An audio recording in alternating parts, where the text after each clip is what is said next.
How's it going, everyone? Jacob Rothenberg here, Senior SDR at Drata, World Champion SDR. And it is not an EDM show outside, there's a lightning storm. And it made me think to myself, what topic should I talk about today? And what I want to talk about today and discuss is, what a weird intro. What advantages are there to working for a startup?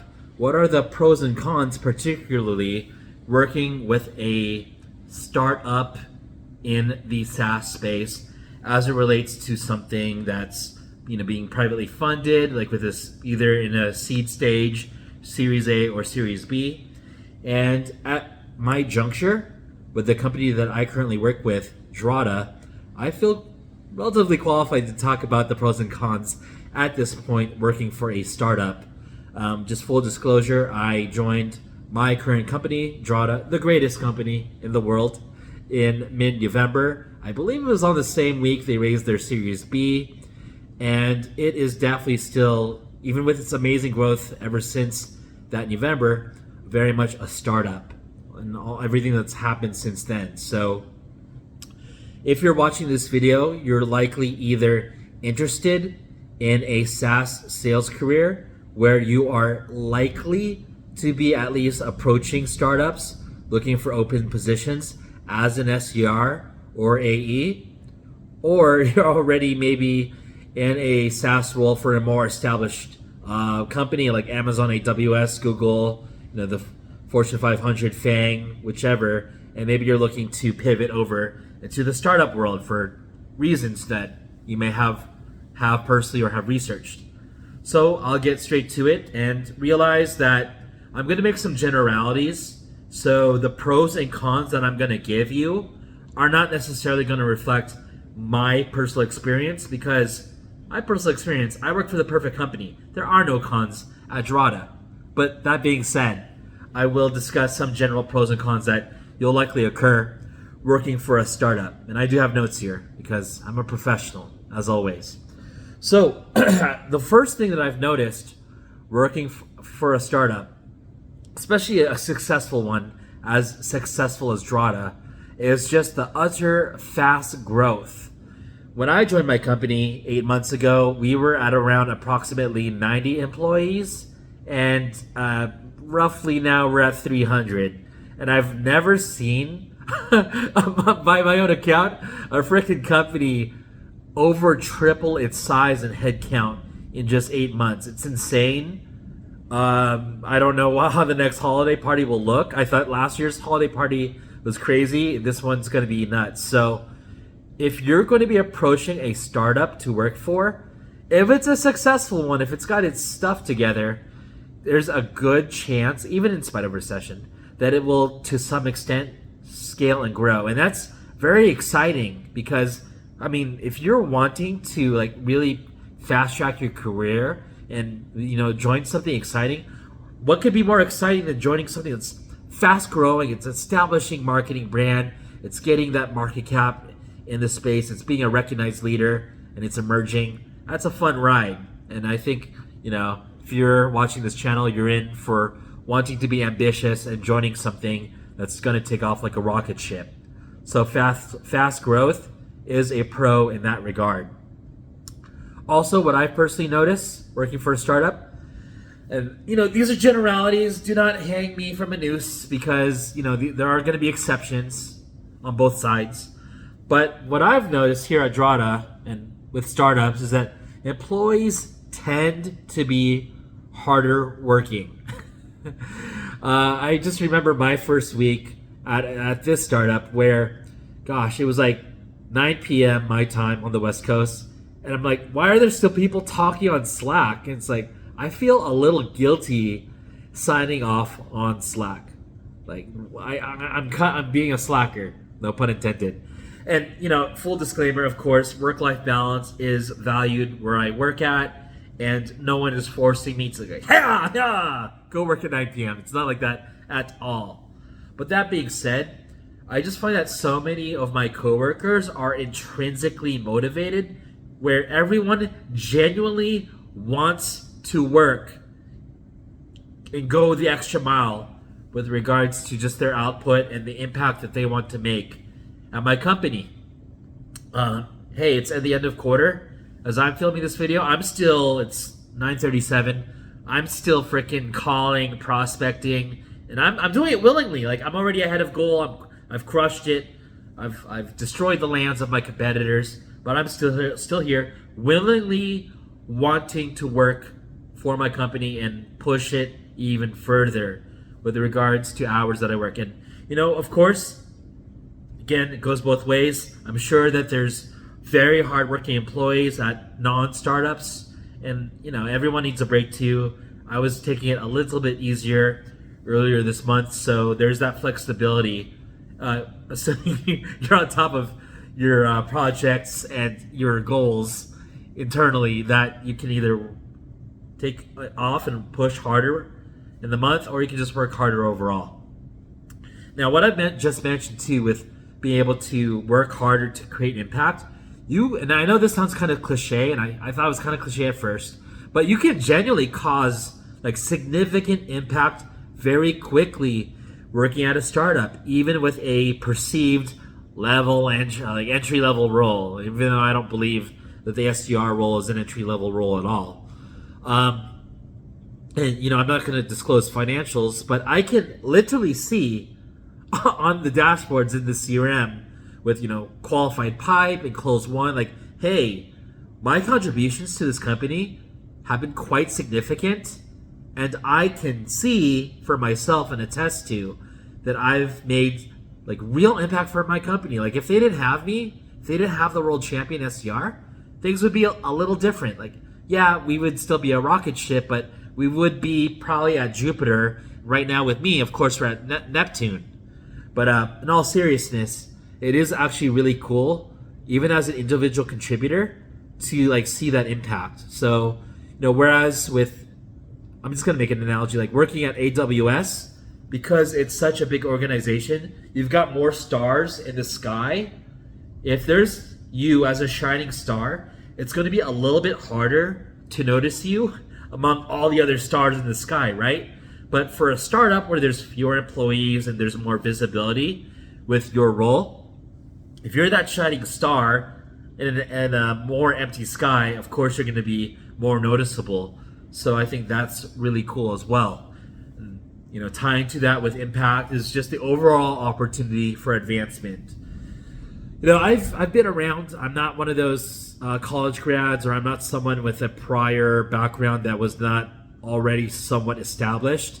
I've been at it for a while with my sales career, but I have never seen in any other environment just the opportunity for advancement that you have at a startup, assuming that you're performing well, that you're getting along with your peers and your managers, and that you're ambitious to take on more. Granted, even in an SDR function, I believe I was promoted to senior SDR within 6 or 7 months. Yeah, 6 months. And hey, 6.5 months. Let's keep it simple. That's not common, and I don't mean that in the way of like, yes, I am a unique individual, yes, I am world champion, but also everyone has that equal opportunity to promote relatively quickly, as opposed to other companies, to where, in other companies you can't really promote to a senior title in 6 to 9 months. That doesn't usually happen. And likewise, even though it's already been now 8 months for me, there could be maybe in the next quarter, maybe 2 quarters, another promotion in the line. It's possible, and it's good to also have a leadership team who wants to promote from within internally and use internal talent for higher roles, or I guess I should say different roles with other degrees of impact for the organization. So if you're working for a startup, that's something that you want to leverage as well. That being all said, some of these pros that I've just told you, fast growth, being around colleagues who are harder working and more passionate, and all of that, it's not always going to be a perfect picture. Pros can also be cons, and I'm going to talk about that as well. With fast growth, of course, let's be honest, with any company, there's going to be growing pains. So, processes can change, or be altered. Policies can be just adjusted. Just theoretically, hypothetically, maybe at the company that you'll end up joining, comp plans can be altered, territories can change, whatever the case may be. You have to be able to be very adaptive and just be able to work on the fly with changes that happen. And you cannot stay with a very rigid mindset on how things should be or need to be at a startup, because things are going to change. Your manager, who you report to, can change. Your manager can, God forbid, just decide to go to a different company the next month that you're hired out, or you're just reassigned to a different director. Who knows, right? So you've got to be ready for that and accept that as a reality working for a startup. And I would say, along with a lot of other things, there can be growing pains. Now, I did mention, being with colleagues who tend to be harder working. Now, of course, where I work-life balance is very much appreciated, and it is a value that is here. That being said, when stuff hits the fan, when it's the end of the quarter and goals need to be hit, and you, as an individual contributor, want to hit goal, okay, that's an incentive for you to push it harder. Likewise, you have to recognize if you as a person are looking for a strict, very strict 8 to 5 work week where you just feel like, I know we're all working from home, but you clock in virtually at 8, you clock out right at 5, not a minute later. It might not be ideal for you to work at a startup because, again, it is a startup and you can't really, this is just my opinion, but when you're especially as an early stage startup, you're not going to build $1 billion company working 30 hours a week and doing that whole shtick with this whole passive income lifestyle approach.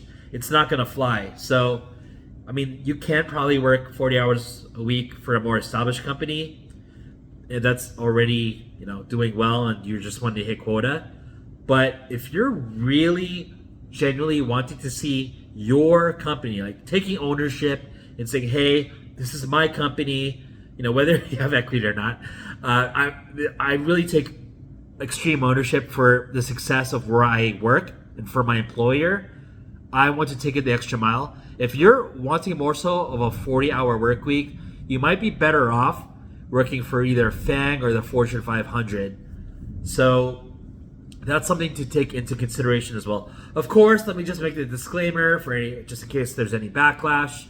Is it possible to work at an early stage startup and have a family and have kids and still do well? Absolutely. Everyone in my leadership team is a family man or woman, and I think they all spend a great amount of time balancing their responsibilities with their families as well, and they do a great job on both sides of the equation. That being said, just something to think about. Likewise with all of that, and this goes along going way back to growing pains.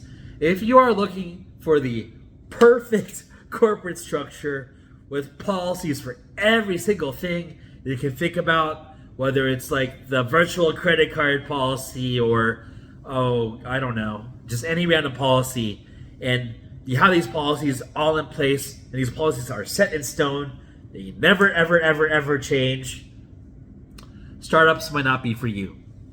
Policies at a startup can always be subject to change, even if it's something like the use of a virtual credit card, okay? And I know that's kind of abstract, but at a startup, the platforms that you use can change. The CRM that you use can change. You might be using, Gusto today, and then next week you could be using Bamboo HR, which could affect things, right? So again, going back to being flexible and being more malleable, as opposed to having a more rigid approach to your job and just how your job operates, you've got to be ready on the fly to pivot to whatever is thrown at you with regards to a corporate policy change or some platform changing. You got to be ready for that. And if you're someone who really values stability, something to consider if you're going to be looking at working at a startup. The last point, especially with the recession at hand right now, And it's not something that everyone wants to talk about, but it's the reality, right? Startups can fail. Now, Drata, unprecedented growth, unprecedented success. Who knows, right? You can't always be too confident. All startups can fail, no matter what. So realize you are taking a calculated risk working for a startup. And so with that, and that's something I had to assess as well, to be honest with you. Like, if you are wanting like a good balance of taking a calculated risk and still having some level of stability with at least job security, my personal advice is to look at maybe something that's already in a Series B or a Series C. Now, if you're a cowboy, you could go for something that's pre-seed, and the risk to reward ratio might be worthwhile if you're able to just have the mindset of jumping to another job if things fail. But just realize, like, yeah, startups can fail too. So if it really comes down to your mindset, right? So let's just say, heaven forbid, if the calamities hit San Diego, a meteor struck, and Drata had to shut down tomorrow, I'm pretty confident I could find another job, or at least I would start applying the next day. Probably, honestly, I'd be able to find a job within 2 weeks. But if you're someone who really, really, really values stability, you really want that job security, something to consider, you might want to go to something more established. But again, likewise, we're in a recession. Layoffs are happening at larger companies too. So I think that the overall notion of job security is a false perception. So just try to do your homework on a startup that you're applying for, and just make a calculated risk